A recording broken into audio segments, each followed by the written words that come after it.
I am here today with the amazing Leah Levitan, and I cannot wait to have you here because I am so eager to not only pick your brain, but I'm kind of using you as a tool to help us myth bust a little bit of what's going on in the lymphatic world as lymphatic drainage, lymphatic massage has become so popular. I know you have been in this field for a very long time and you have tremendous insights. So Leah, I'm so excited to have you here today. I'm so excited to be here. Thank you for having me. Yay. Okay. Before we even get started, and just so you know, up until this point, they'll have heard your intro and a lot more about you. But I want to hear from you kind of how you got into this very specific massage space, detox space that is the world of lymphatics. I want to hear your journey a little bit of how you got here. Yeah. Well, I think one of the first things that started with the lymphatic stuff was when my mom was diagnosed with breast cancer back in 1998. She was doing a lot of holistic alternative things after she had a lumpectomy. So she was doing dry brushing and coffee enemas and juice fasting and all this stuff that, I mean, before the internet was really as like readily open with resources and alternatives and things like that. So we think coffee enemas are pretty far out now. It was really far out in 98. Oh my gosh, was it? When I was like 11. But really, I think dry brushing was probably the first thing that I ever did for my lymphatic health. So it sort of started with, mirroring her and being like, I need to take care of my body and, natural. Exactly. But yeah, I got into massage therapy. I feel like I've always done some form of massage since I was about 6. I feel like I've always just sort of laid hands on people. And so I sort of inevitably found that path after years of bartending and serving and slinging drinks inside the ranch. I was like, I feel like I want to serve people, but in a different way. Absolutely. And I got into massage, and it was probably like 6 years before I found the lymphatic stuff, which was through Dr. Perry Nicholson of Stop Chasing Pain.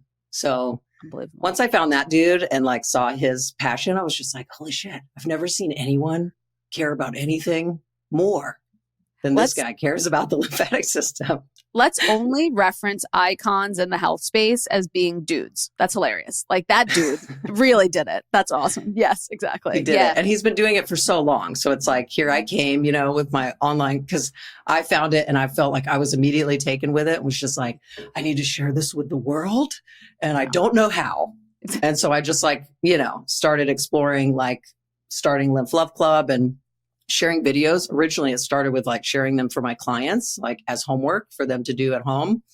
And then, the lymph stuff, it's just really trendy right now. So I think But you were ahead of the trend. I have to just give you full credit. You were way ahead of the trend, I feel. Even though, like you said, there was, even in 1998, there was talks and understanding of this kind of part of our bodies. And we're going to talk about what we think of as when people think of lymph fluid or a lymphatic system, what it actually is versus the public perception. But there was some of that, but now it's really hitting the forefront. And we see it, I think, a lot with dry brushing, which is now becoming more, I guess, mainstream popularized, although many holistic and Eastern practitioners have been using dry brushing for the entirety of their lives, of course. But in America or in Western culture, I think it's becoming more popular in very recent years, it seems like. Absolutely. And in the US specifically too, because it started in Europe and they've been doing it in Europe for a really long time. And then it kind of spread to Brazil and sort of led to other alternative modalities like Brazilian lymphatic, which is definitely different than the type of training that I have, which is in the Vater method. And yeah, so it finally got to America. I think we're always just a little late. A little being 50-ish years, a little bit, just a tiny bit late, just our lifetimes late. Otherwise, yes. So I think for a lot of people, the lymphatic system or lymph fluid is very commonly misunderstood. And the context we usually see it in is, again, these massages or things like that. On the most basic level, Leah, can you explain to us what is lymph fluid? What is our lymphatic system? What does it do? And visually, how can we understand it? Absolutely. That's a really great question too, because I think a lot of people aren't quite sure because they call it the invisible system and it feels very invisible sometimes. So everybody's familiar with their cardiovascular system. The other half of that vascular system is going to be the lymphatic system. So the cardiovascular system has the heart that pumps blood to and from our tissue, delivering oxygen and nutrients, and it uses arteries and veins. So for the lymphatic system, it is primarily water. and it carries the immune cells of our immune system. So it transports and stores these cells. And the fluid that flows through these little tunnels that get all over our body, they're pretty much everywhere except our hair and our nails. So we're pretty rich. We're pretty saturated. This stuff it's flowing in and out of these lymph nodes. So we've got these little tiny organs of our immune system, these lymph nodes that are clustered in our major joints. And so the fluid is really picking up the things that don't belong in our body. These can be environmental toxins, dead, damaged, dying cells. It's starting there at the cellular level. So as blood is kind of pushing all this stuff in, what happens to that stuff when our body's done with it? The lymphatic system kind of comes in, sweeps everything up, sends everything through the channels, and it goes through these lymph nodes. It'll go in one side of the lymph node, out the other side, and it'll do this hundreds of times throughout the body until it gets recycled back into our bloodstream as plasma. Not all of it gets recycled, but a large majority of it does.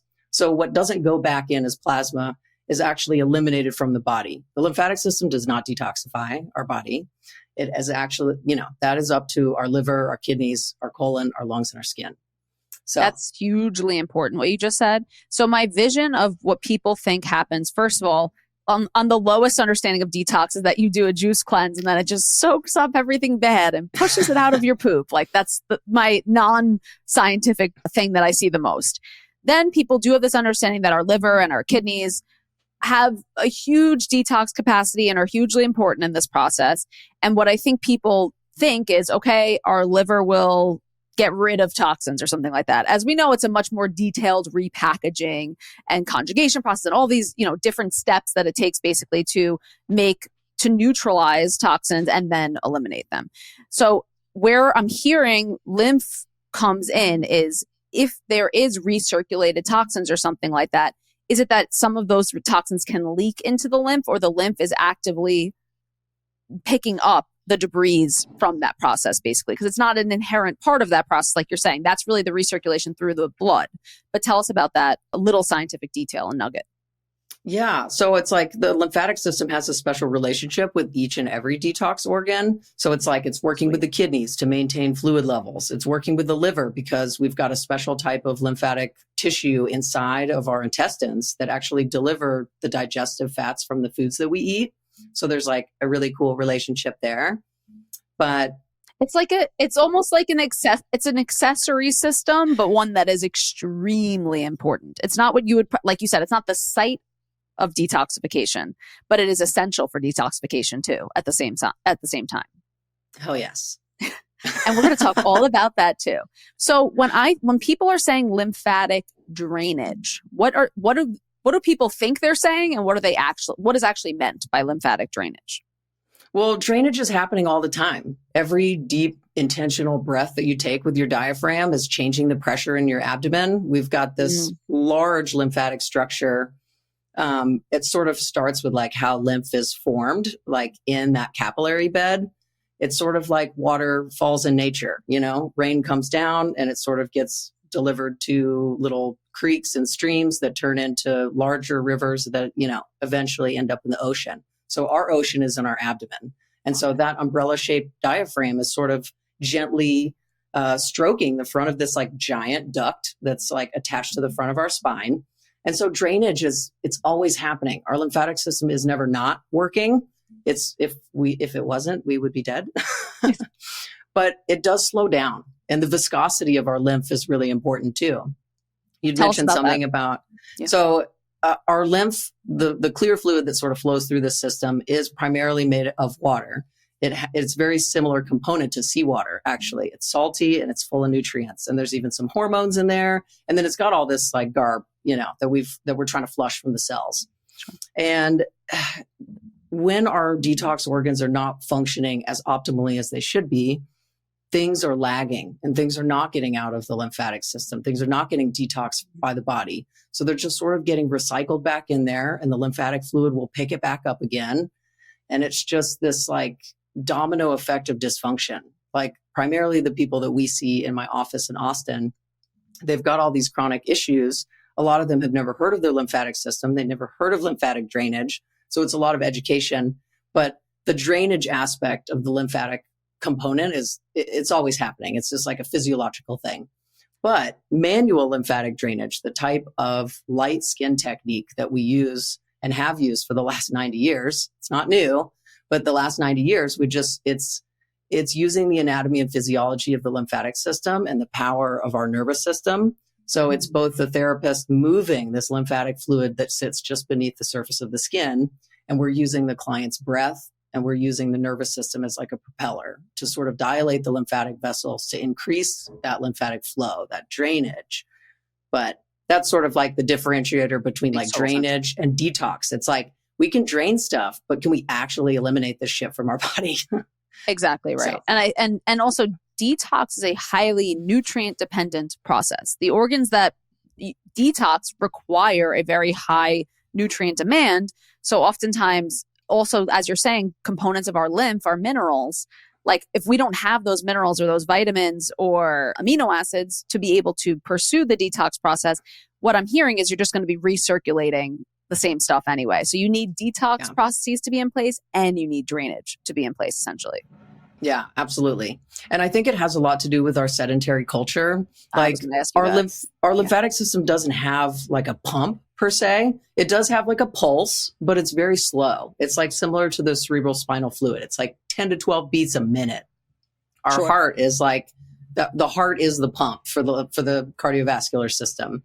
So the pump for the lymphatic system is primarily muscle activation.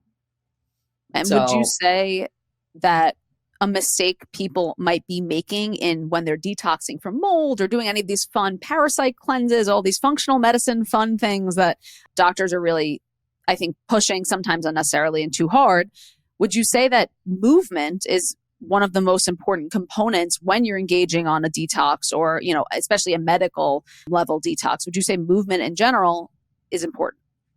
Yes, absolutely. And it doesn't, like, movement and exercise are, I don't mean for those terms to be interchangeable. Like, exercise is 4% of our day. So what are we doing the other 96%? Exactly. So movement really comes down to just moving the body in natural ways that it already does. Breathing is a movement. Doing chores is a movement.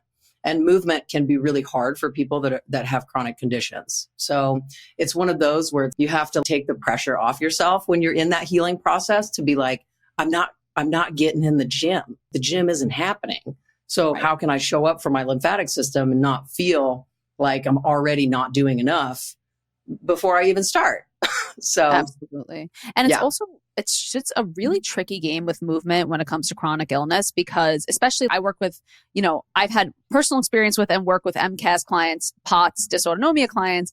And well, of course you do. And we're definitely going to talk about that too, especially because of long COVID. I think a lot of these conditions have cropped up a lot, and it's really relevant to the work that you do. So I definitely want to talk about that too. But movement can feel bad, but you need it kind of when you're in a state of chronic illness. So it's like you sometimes have to like a little tiny bit push past what's comfortable, and then it feels better. But that doesn't mean lifting a bunch of weights when you can't stand up because you're so dizzy. That's not what we're talking about. But I totally agree with you that making movement a part of your life is much more essential almost than making exercise a part of your life, especially when your priorities have to be set there. They have to be like set the right way. Absolutely. Yeah. I feel like I recommend to my clients most often would be yoga, because yoga's designed to be simple. And I feel like Eastern medicine, they sort of like knew what was up before they could even quantify like how things worked. Right.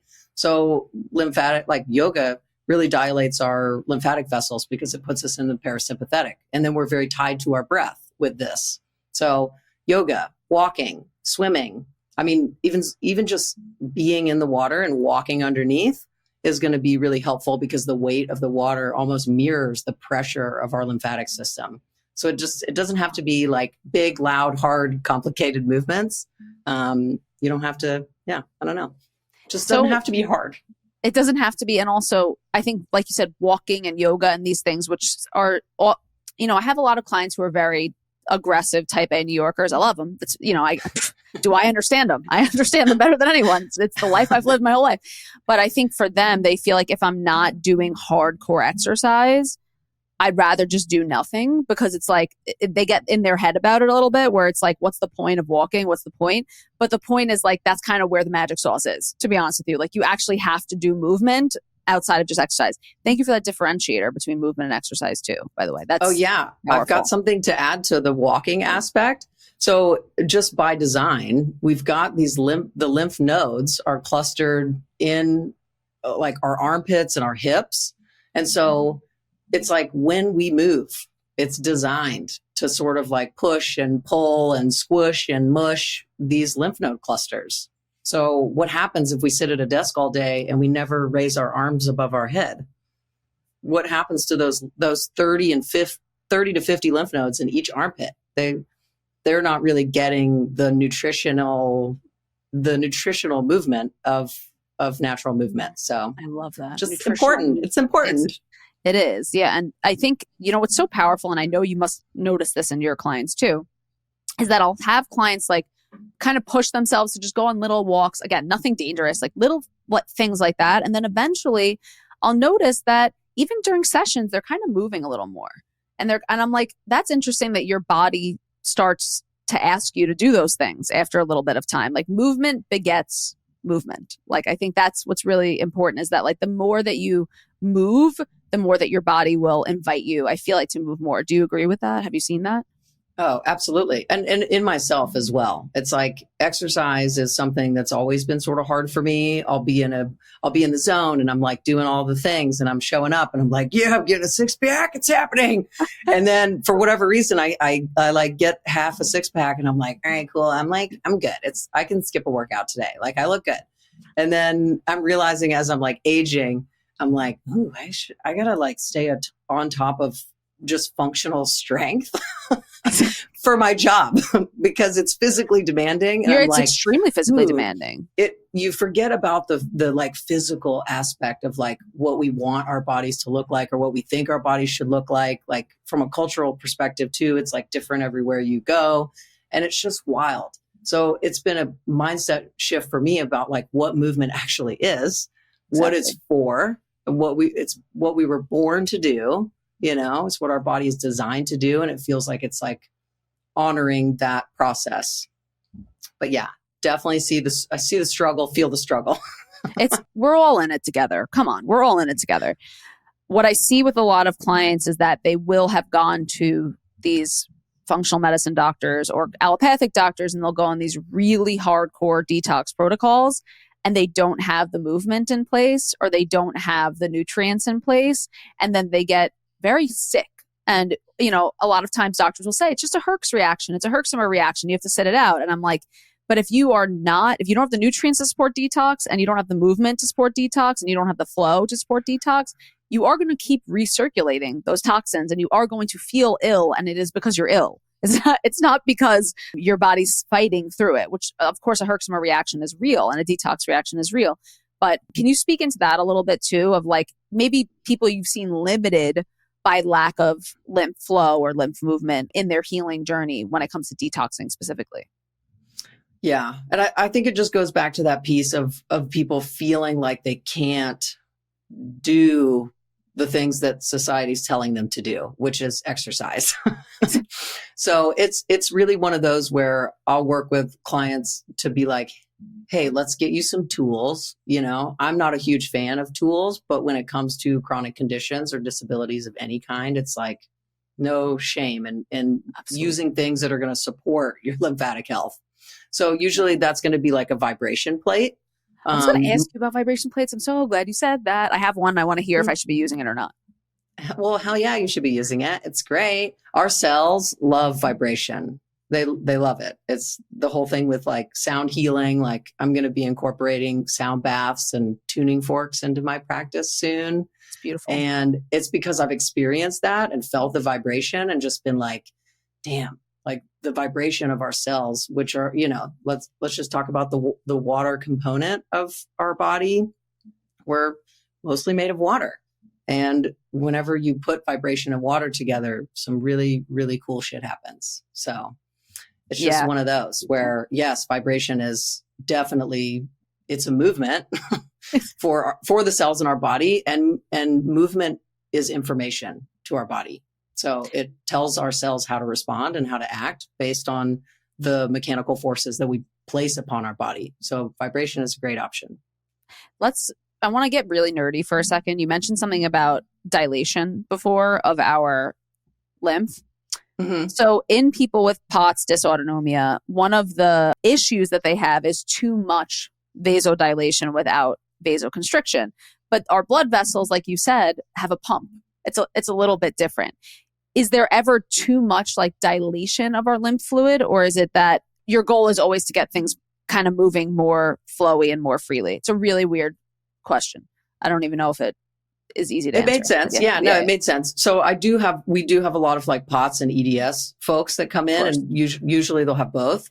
And POTS has like such a huge range, right? There are people that really can't even go from sitting to standing without feeling like they're going to fall down, to people that live like a pretty relatively normal life. And I have the whole spectrum of those clients. I'm like, cool. I got people where I'm like, you just take your time getting up, because you might feel lightheaded after lymphatic drainage. But the lining of lymphatic vessel, there's smooth muscle. So it's like the same muscle that's governed by the nervous system. And so it is very reactive. Lymphatic vessels are structured like this. They're not like veins, but they have a similar component where they have these little like back flaps that sort of prevent backflow. So lymphatic fluid only flows in one direction, or it really only should. So we've got these little flaps that sort of keep them from going backwards. And there are these little functional units that sort of make up lymphatic vessels. And that's where they're different from veins. And so it's like these little, I like to do this. It's like these things contract and push this lymphatic fluid along. And because it's governed by our nervous system, it just, opening and dilating things is never going to like overflood the system. At least for people that have like a complete and functioning lymphatic system. There are conditions out there known as lymphedema, and this is dysfunction of the lymphatic system, whether it's maybe damaged, or people were born with malformations, or they're missing parts, so they have too many parts, and that can really impact our lymphatic flow. And a lot of people have this condition, and it's not very well known. In diagnosing lymphedema, is it something where they would actually be able to identify what parts of their lymph system aren't working, or is it just the appearance of edema that is the diagnostic criteria? Well, it's really hard to get a diagnosis because most doctors don't know what it is. They're sort of, they've got these patients that are coming to them, they've got fluid retention and they don't know why. They're doing all these tests and they're like, well, I mean, your heart's good, so it's not really your heart. It's not, your blood pressure's good. Everything's good. Right. So, and that's important.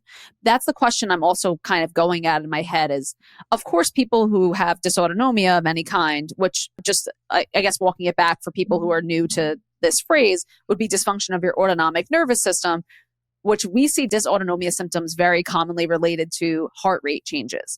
So there's this really interesting thing where people who have dysautonomia or POTS syndrome, which is thought of as a potential kind of downstream effect of long COVID or things like that. They have, like we would call it like circulation, blood flow, blood pumping issues, essentially.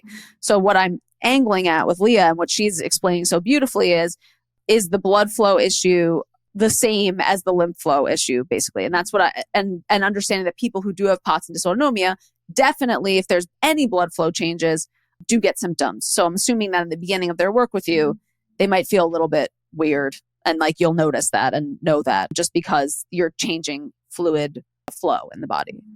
Yeah. Well, we're also lowering the blood pressure too. I mean, just because we're switching to the parasympathetic and people are getting in that rest and digest. It's so interesting to hear people's stomachs just start digesting their food. And, there's a lot of like gut magic to the lymphatic stuff. It's a heavy concentration. Gut magic and nervous system magic, from what you're saying. Tell me really briefly, because we know that the nervous system, or if you've heard other podcasts of mine, we would know by now that the nervous system directs smooth muscle contraction, the nervous system directs blood flow, the nervous system does all these things. Tell me more about how the nervous system interfaces specifically with the lymph system. Well, that's a really great question. There's still so much for us to learn Oh my gosh. because there's a lot of like immune surveillance and immune system stuff that's governed by the nervous system that we still don't understand. We have a lymphatic system in our brain, and we're like kind of peeling back the layers and learning more and more that there's like separate components. There's the lymphatic system, and then there's the meningeal lymphatic structures, and how lymphatic fluid is like cleaning our brain, and how it goes, flushes out the cerebral spinal fluid and just our nervous system. Like there's lymph at work there, and we still haven't even put our finger on it. So what we do know is that, our lymphatic system is always responding to our thoughts and our emotions. I mean, just as our cardiovascular is. So they kind of work, they work in concert, and it has a lot to do with protecting the body. So the immune response, the immune surveillance, and then, functioning with whenever we've got some sort of like physical or emotional trauma to the body. Absolutely. So it's like, people feel a lot when I'm super, I would say, pushy with clients that they should get lymphatic massage. And if they're in Austin, there's my number one practitioner sitting with us right now. I would recommend, but also virtually you work with people in courses. And of course, we're going to talk about that too. But I have pushed clients before to get lymphatic massage when I do also feel like spiritually or physically, they're holding on too much. Like that's I guess like the most high level non-scientific way of explaining it is like you're just holding on to everything, and it's like sometimes just the catalyst that the body needs to start to release. I want to know how you've experienced. I know you've experienced this in client sessions, but can you like feel that release? Is it something that's tangible for you, or is it more spiritual, intuitive? One important aspect of health that comes up in almost every Quiet the Diet podcast episodes is the relationship between our gut and our brain. We refer to this oftentimes as our gut-brain axis. And for a long time, we've understood that IBS symptoms are related to the stress that we experience. I'm so excited to talk to you today about today's podcast sponsor, Nerva. As you all know, I'm on a mission to share any whole body strategy to help manage and, when possible, reverse chronic symptoms that I've seen work in my client population. Both my clients and also our amazing lead dietitian, Nikki, have experienced tremendous benefits from Nerva. Nerva is a gut-directed hypnotherapy app, which means that while you're at home, you can listen to hypnotherapies that are specifically designed to help manage IBS symptoms. This mobile app has helped over 100,000 IBS patients address the miscommunication between the gut and the brain. Gut-directed hypnotherapy has been proven to work just as well as the low FODMAP diet in managing IBS. Our goal with our clients is always to reduce the need for long-term elimination diets and provide any strategy that might be supportive, that's low risk and high efficacy. And that's just what Nerva is. So with their 6-week program of listening to gut-directed hypnotherapies from an app right from your home, they've seen incredible success in reducing IBS symptoms.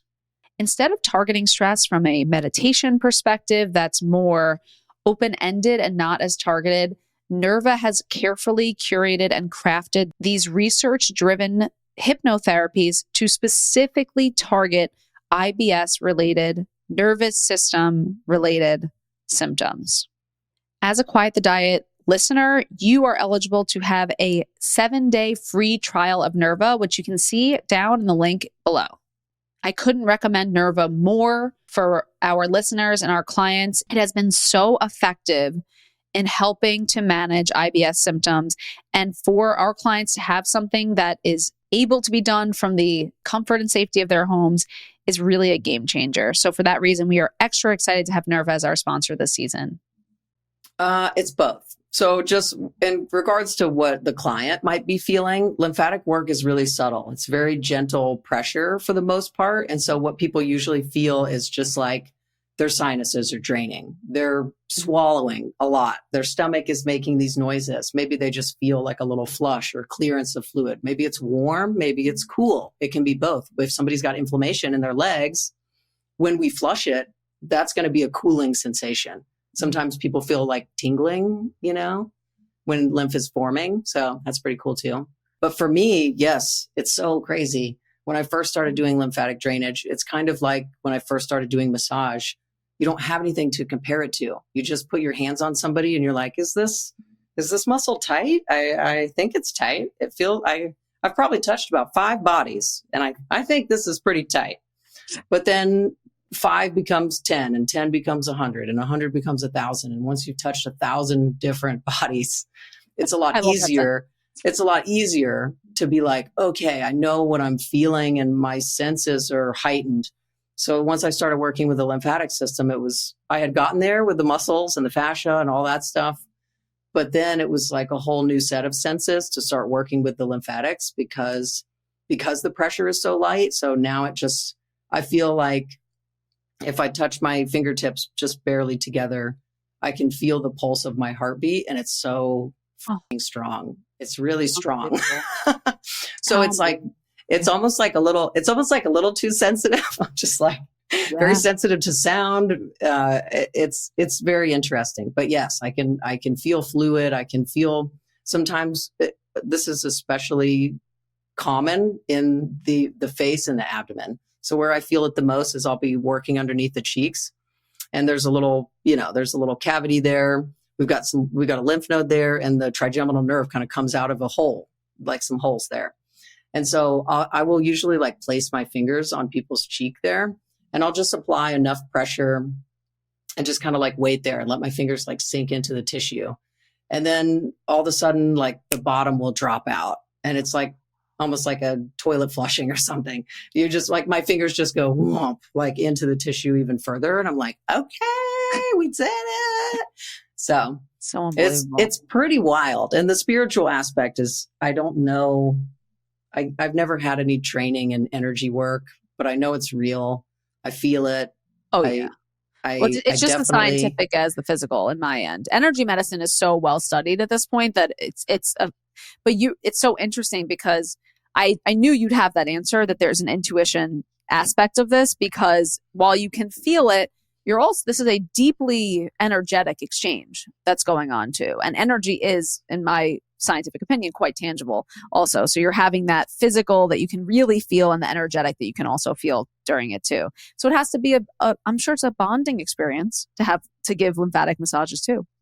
Yeah. The therapeutic relationship is really sacred. It's great. It is. It's really powerful.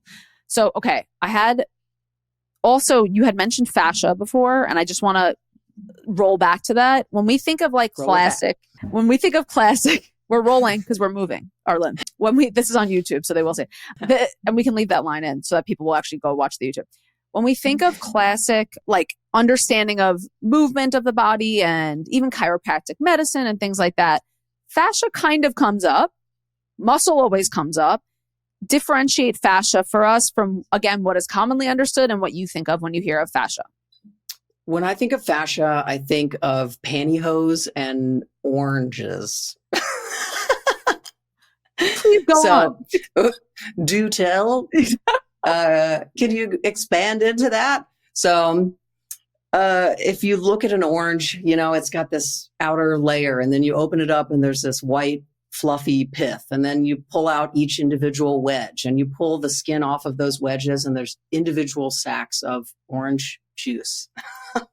And this, we are nature. We might live separate from it, but we are nature. And so this fascia, it creates a level of separation, but it also holds everything together. And it's the organ of form. It gives our body its shape. It is hardwired to our nervous system. It contracts and relaxes upon our thoughts and emotions. And it's sort of the environment where our lymphatic system lives. So it's like suspended. It's like suspended in this matrix and just sort of holds, it holds everything in place. Nothing in our body is ever just like sloshing around like helplessly. Everything is so well organized and it's an incredible design. The best design, the most so complex design of anything ever. So, and then the pantyhose. Oh yeah, I got oranges. Where are pantyhose? Tell me. I got the oranges. Okay, so with the pantyhose, it because our fascia, it sort of dictates it dictates our shape, and our body is never out of shape. It simply becomes the shape of our environment. That is a quote by Katie Bowman. She's a human biomechanist. She just like studies the movement of living organisms. It's so cool. She's written so many books and I've learned so much from her. But she doesn't actually do the pantyhose thing. It's just like something that stuck with me from school. But it's like when you get a run in your pantyhose, it just kind of keeps going. And so this 3-dimensional matrix that makes up our fascia, I do myofascial release. There's no oil, there's no lotion. I see so many weird videos of people calling something myofascial release, but I think John Barnes' old school myofascial release is the one and only. If you're looking to get more education on that. But yeah, it's like this seam that just sort of like goes somewhere else. It just keeps just keeps tightening. So there's just these like fascial lines that sort of give our body strength and flexibility. And so like, for example, if somebody has like a shoulder issue, say they have like a mastectomy scar, well, their shoulder isn't really going to be able to move as it used to because that scar tissue has created a break in that fascia. The body kind of plastered it all back together, but it isn't the same. These fibers aren't running alongside each other now. Now they're sort of scattered and sporadic. And so that really impacts the movement in the rest of the body. And so that's just like one example of how it's really powerful. Our stuff gets all hitched up and it's like pantyhose. And of course, it's just like pantyhose and oranges. I think also for people who have had surgeries, that the message I want to take away is I'm assuming that you can rewire and or reconstitute flow again after that, but it might be different than it was before. Is that true? Like if there is scar tissue or something like that? Yeah. So we used to think that lymphatic vessels, which absolutely do grow back after they've been severed. Right. Good. Yeah. Regeneration. I think lymph angiogenesis is what it's called. So Genesis too. Love it. Yeah. Yes. They do come back, but we thought that they didn't exist in scar tissue, but now thanks to more scientific research about the lymphatic system, we do know that lymphatic vessels can pass through scar tissue, but obviously it's not going to be the amount that it was before. Sure. But the message and the takeaway is that it doesn't matter how old a scar is. It doesn't matter how limiting the movement is. If you've got blood and lymph in that area, which you probably do, it can always be better. So I do a lot of scar tissue work, and that's part of like that myofascial release is kind of where is this scar tethering and impacting somebody's movement or their lymphatic flow, and how can we like unjam that? 100%. And I'm going to ask you a kind of what I think might be a triggering question, but the reason I'm asking is because it's triggering. Yeah, I'm gonna get you bad with the trigger. How, when you talk about form, when you talk about fascia, when you talk about holding on to things, how does weight play into the kind of conversation for you when it comes to all of this? Like with extreme sensitivity, obviously, as I know you'll always take, and you are like very anti-diet culture and very, like, I don't know, normal, I guess, like you obviously are. But I do want to talk about how form, fascia, and our lymph fluid and feeling like we're retaining too much fluid and all of these things kind of play into weight and what you've seen in your work and how you kind of navigate these different worlds, because I'm sure you get questions about weight all the time too. Yeah, absolutely. So, the lymphatic system in the gastrointestinal tract like transports digestive fats from our food to the liver, like we talked about earlier. And so there are fats in our lymphatic fluid that's floating around. And again, when people's body, they're not able to detox as well, they're not moving their lymph as well, it really changes the viscosity of the lymph and it becomes a little bit thicker. It has like a viscosity to it already, but it almost gets to just almost like a mucousy viscosity. And so it just makes it really hard for our body to heal in that type of environment. But obviously I try to meet people where they are, and it's always a process, So. Yeah, I think, a lot of times people say, they'll go to doctors or dietitians, and the dietitians will say, you can't lose weight until you release your trauma or something. You have to go to a trauma therapist instead or something like that. I think there's probably some interplay here with that viscosity and with the body holding on to fluid or holding on to weight, what can influence the viscosity of that? I know you mentioned some things, but what can influence stagnation in our lymph fluid or viscosity? Well, it just goes back to the functionality of our detox organs, the toxic burden that our body is under, and then those environmental things like getting natural sunlight and how we manage our stress and what we're eating. It's and how much sleep we're getting.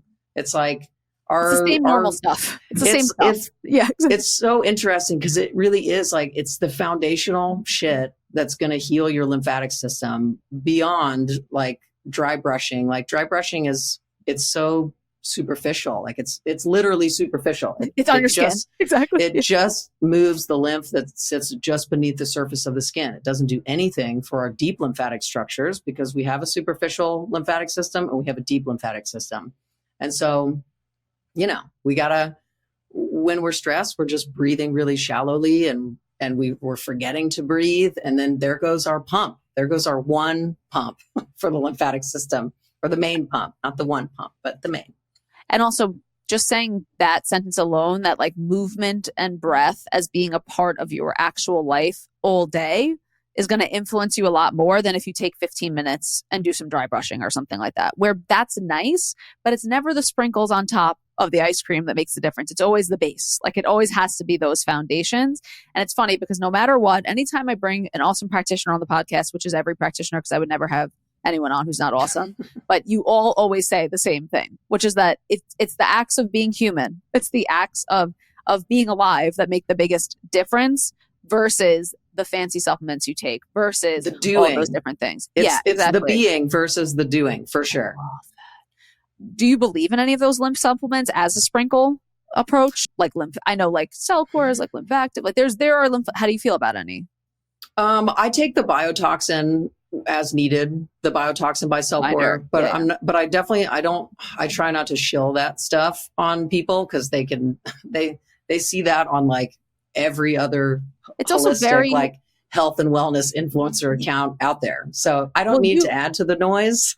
100%. So there are some that can, everything we're talking about is just adding some facilitation. There are things that are real to facilitate, but at the base of things, you have to be a person still. You still have to be a person before you add the fun stuff on top. I will also say that, not speaking specifically about one company or another, but any kind of intense detoxifiers, if you don't have that basis and foundation to be able to detox or drain, it's like you can't drain if you can't detox, and you can't detox if you can't drain.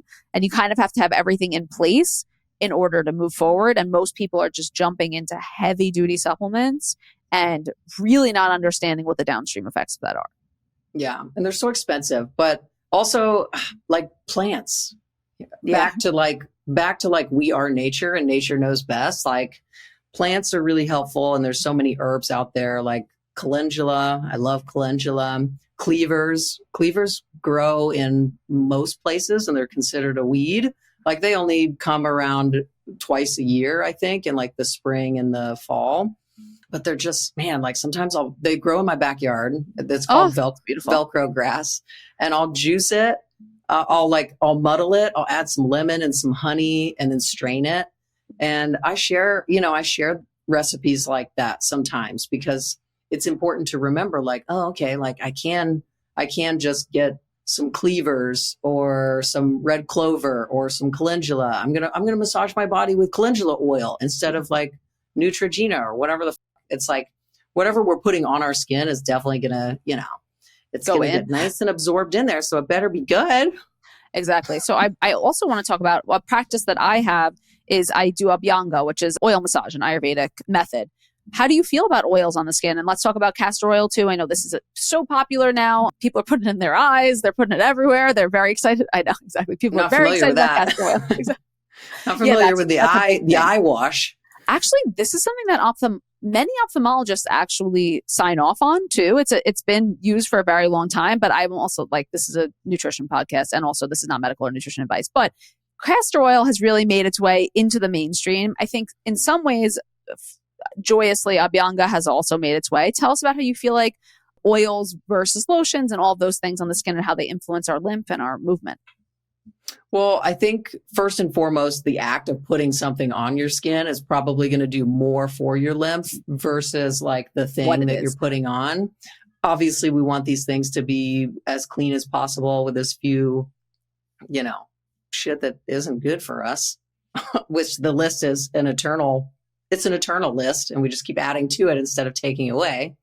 Yeah, exactly. But it really is like, the mushing and squishing of putting something on that really helps. And I've kind of had like some skin issues just as I age. I'm 38 and experiencing like some dry skin and some like hormonal stuff when I came off birth control a couple years ago. Sure.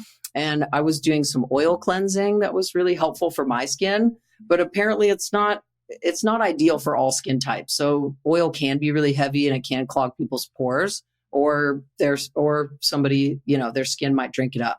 So absolutely, I'm all for it, versus lotion. If somebody has to use lotion, it really is just like how you put it on. I tell people to be lymph tensional. I love being lymph tensional. I love that so much. And I also think it's very funny how controversial it seems to put oil on your skin when we're used to putting lotion, which like there's no components of lotion that exist within our body. But of course, our body is like oil and water and all of these things that like, our hair gets greasy. Like we're releasing oils and all of these things.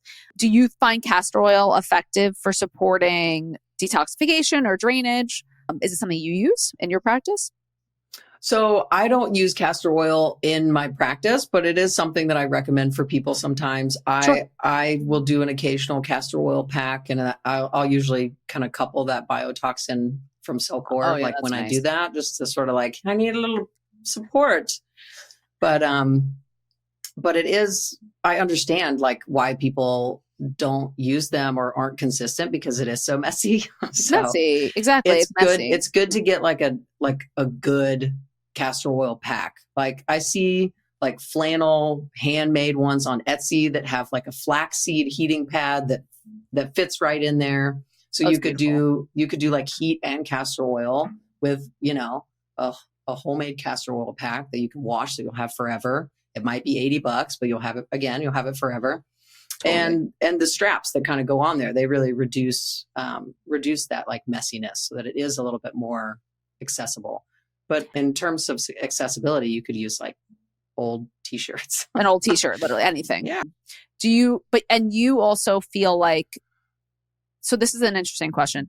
Lymph fluid can be moved through movement, and it also can be moved through anything that can, like, there's catalysts for it, right? Like, and anything that influences the viscosity to make it more dilated. So it's not only that you have to move it manually, you can almost, this is a weird thing to say, but your mind can move it too, because your nervous system influences it. So really, you don't have to only do dry brushing, like you said, or those superficial things.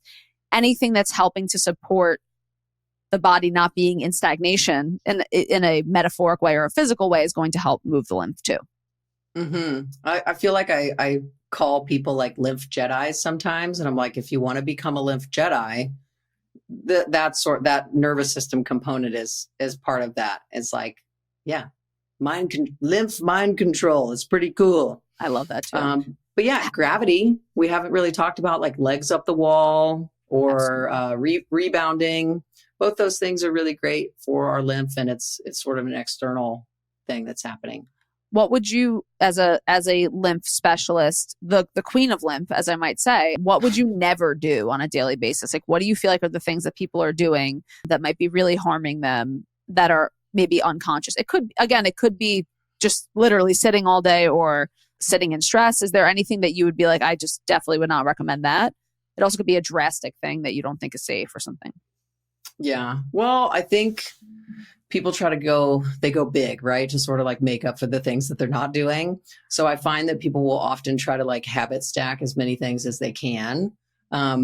So something as simple as like dry brushing, for instance, people will sometimes couple those with like a hot shower or a hot bath or infrared sauna. And, the physiological changes that occur when there's temperature change, whether it's too hot or too cold, it'll kind of cause the lymphatic vessels to spasm a little bit. So it kind of slows our lymph down. Mm-hmm. So it's interesting. Like it's just interesting to see people kind of pair these things together. So if you're going to dry brush, before a shower, which is totally fine, I would just say alternate between hot and cold. If you're going to dry brush when you're doing it like an infrared session that day, maybe dry brush before, like way before or after, way after, When I say way after, I mean like 5 minutes, but not just like get out and like start going. And then, yeah, you're right about the sitting. Right. You're right about the sitting. That's another big one. It's just like with anything else with our health, not applying, don't go from 0 to 100. Don't apply too much force because there's always a rebound effect in the body. Anything you apply force will come back with you with an opposing force. So always going gentle and slow. And then I guess the other kind of last question I have for you too, before we talk about how these amazing people can work with the amazing Leah, is when you kind of think back on your journey of going through traditional massage and things like that, do you feel like there's both a place for traditional massage and lymphatic massage, or are you like all in on lymphatics and you're like, this is what massage was supposed to be about? Like, how do you feel about that? Oh, that's so interesting. Because I love the lymphatic stuff so much that I'm like, it feels like just a higher rung than traditional massage. How I feel. Just like a deeper, more meaningful approach to the body is always the goal, or it should always be the goal. So I did feel like my work was, while impactful and helpful for pain relief and moving better and, a good rush of hormones and really calming for the nervous system. Like, yes, there's so many benefits to traditional massage, and it's totally fine if there isn't a lymphatic component. I would never say that there's not enough benefits for traditional massage that people should forego avoid it. And doing it's them. not dangerous, right? It's not dangerous or anything to majoritatively, or anything like that. Yeah. But they are very different things. And the lymphatic aspect, it really has to come. The massage therapist, like, if they're going to do it, they really need the training to do it. Otherwise, they're going to try to do it. They're going to think they're doing it, and they're not doing it. You're doing it or you're not doing it. Exactly. Right. They might be doing some energy exchange, or they might be doing something, but they're not doing it. You're either accessing the fluid and moving it, or you're not. I mean, that's pretty much it. Yeah. Yeah. It's easy. It's very easy to do, but it is very specialized. Like, it's a very precise technique. So it's just like, I recall like one of the first sessions that I did where I asked my friend who's certified. I had a client that had knee surgery and they had swelling in their knee. And I was just like, can you like send me some videos or like tell me what to do? I'm trying to like drain this fluid. And I worked with that client probably like 3 or 4 times. And I just knew that I wasn't doing it. Like, I knew I wasn't doing it. I was trying. I was copying the things that I was looking at on the screen, because you're like, damn, that's easy. Anybody could do that. But I didn't understand the anatomy or physiology of the lymphatics. And that component like adds something else. Typical massage is working with musculature normally. I mean, that's the difference, is that it's working with the fluid or the muscles. It's like a little bit, I'm assuming it has different targets, but I do feel I'm pretty biased, but I do feel like I feel very different after a lymphatic massage versus a massage. And I often feel very sore after a kind of classical massage, but I don't feel that way after lymphatic massage, even though you guys go to town. You're getting in there. Like, I feel like the lymphatic massages I've had, it's gentle, but you're moving things. Like, things are really happening, but I don't feel like I have the same level of like soreness. And maybe it's just because I have a hypermobile body, but so massages are not always safe for me, but lymphatic massages do feel a little more safe for me and more helpful, to be honest with you. That's just in full transparency. Oh, that's awesome. Yeah, I definitely, I do both. I feel like I use like an integrative approach. So I'll sort of flip flop back and forth between working with the muscles and the fascia and the tendons and the joints, and then creating space and opportunity for that lymphatic flow to occur like more optimally. So I think that we need both traditional and lymphatic. And I think that it should be mandatory for every massage therapist to know how to do it. That's just me. That's my goal. Exactly. That's it's just a big system-wide change to change like billions, like, I don't know, millions and millions of people. It's fine. It'll be easy for you. It's for you, Leah. You got this. All right. How can these people who are going to be thirsty for more Leah time find you, work with you? Tell us all the ways that they can sign up to work with you and move forward in their lymph Jedi ways. Yes. Well, if you're in Austin, Texas, you can come see us in person at Align Massage and Lymphatics. We're located in the medical district in Central Austin. And also, if you want to get your Lymph Learn on online, because it's 2023, baby, you can do that. I've got courses. I'm not wearing my lymph suit today, as you can see, but I actually wear a lymphatic system suit that I made to sort of show you guys like where this stuff is, what we're targeting. There's anatomy and physiology. There's a little section on fascia and how to kind of hack that a little bit. And then just like some lifestyle support things. So I've got like a large course that is, I feel like Lymph 101, full body lymphatic drainage with special attention to the head and neck and the abdomen, because those are the most important areas to focus on. And then I have a smaller course that's really designed for people that are experiencing pelvic pain.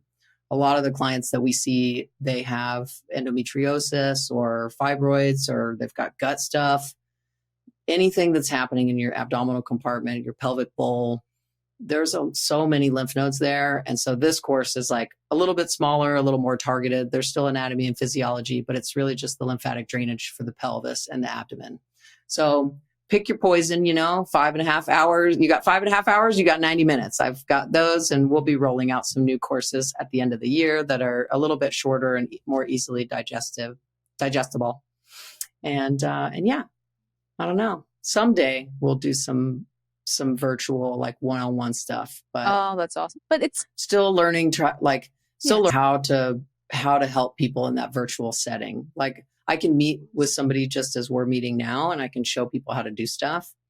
But it's like there is an intake process to get people's health history and physical practice. It's a very manual physical practice again. And you also there is a huge energy exchange that's happening from a physical standpoint. I always said I was lucky to be a dietitian who can see clients virtually, because the only thing I need is them and speaking. And I also intuit a little bit in the sessions too. So I'll be like, ooh, I feel burning in your chest. Are you feeling reflux? Like what, like I can feel those things, but your hands are like your weapon, like that you really do have to be with people. But it sounds like your courses like Lymph Love Club, which of course we're going to put all the links to everything in the show notes that you'll see below.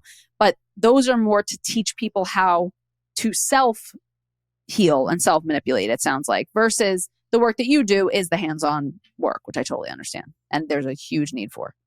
Yeah. Self-lymphatic drainage, it feels really confusing because this is the information age. Everybody wants to share what they know, their version of what they saw.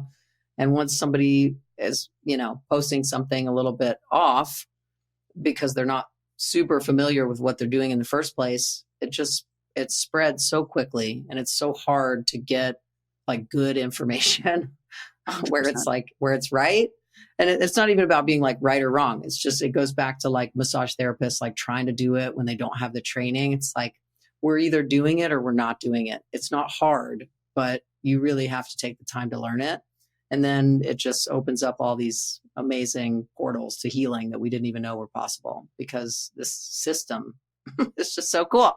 Yeah, it is. It is. And I think saying that lymph is mysterious or it's different for everyone is misleading. And it's also a cop-out, because it is scientific, it is factual, and you can feel it and you can test it and you can do all these things. That testing's a little hard, but there are ways to understand what's going on. There's assessments and everything like that. So I think that people who are like, everything is lymphatic drainage, and it's like, no, it's not. Everything is not lymphatic drainage. Like massage is not lymphatic drainage, all of these things. So I think it is a very hot space right now with gua sha, especially, and it's become very a thing, lymphatic drainage and drainage in general, that is deeply misunderstood. So I'm just so glad that we went to the ultimate basic level in this for people to understand, so that they also, when they're learning information, will understand, does this align with that basic understanding that we have about this? Yeah. Is that $100 tool like really going to do the thing that it says it does? And do I even need that fucking tool? Exactly. When you have like your hands, that might actually be as effective or not more effective, and you can do it at home. But we do have to learn it. Like, it's not something where you're just like, let me buy one of those tools. Even just buying one of those tools, you still could be going in the wrong direction, not applying the right amount of pressure. Like it's not completely innate. Like it is something that you actually have to learn. And I like that you said that too, versus the massage, where it's like, it's not just happening. It's either happening or it's not happening. Yeah.